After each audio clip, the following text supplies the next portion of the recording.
know, I would almost apologize for the light. But I didn't mind the light so much this time. As I was laying here, I couldn't get up or anything. I watched my garden grow. And I just wanted to share something with you. This house has been at like 94 degrees and pretty high humidity. My air's been out.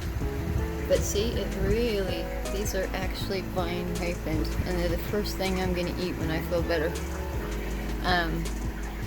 Before the air gets turned back on, they really thrive in this heat. And this plant, I call him Herbert, but he is so funny. He doesn't let you put him where he wants to be. He goes back and forth between the light. If you look at the base here, I don't know if you can see it. Yeah, it's open like that because he goes back and forth as he needs the light, and he likes the hot air that comes off the dehumidifier.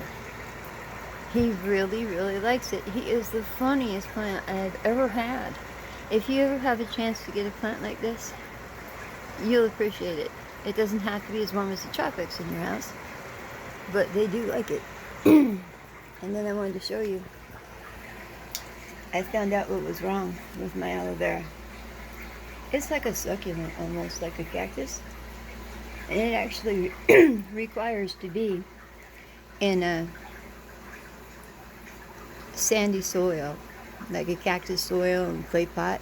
You'll have to apologize my voice, I'm a little dehydrated, but and we're going to do that so we could fix it.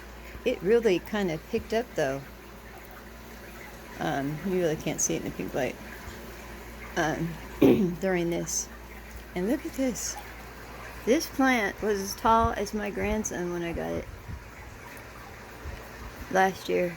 And I have actually watched it grow, literally. And look at this. Look. Look how much he's grown. I actually watched it grow, and it's a slow grower. I must have been there for a long time. And, you know, as it dies off, the energy will go back to the bulb, and we should see new ones coming. Now, I can't say that habanero liked it that much, but I think I see some fruit in the back. But like I said, this is going to be a short video. I just wanted to show you a few things. Hang on. Now, if you've ever heard me speak of dead weight, this is that jalapeno plant that I've had for over a year that's done nothing.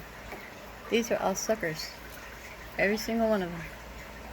And I could clone it, but I don't see the reason for it. I'm not going to let you have to watch me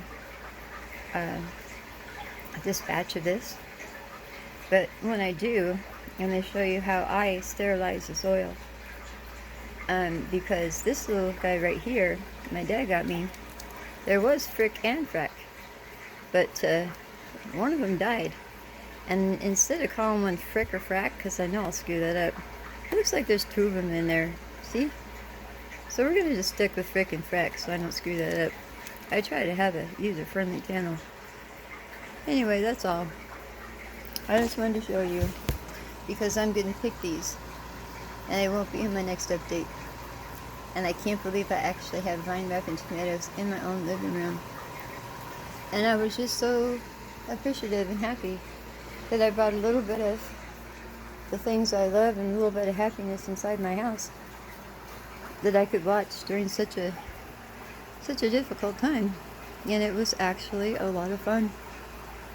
So that's all. I'll do an update probably in a couple of weeks, because it's going to take those little buds a little while to take off.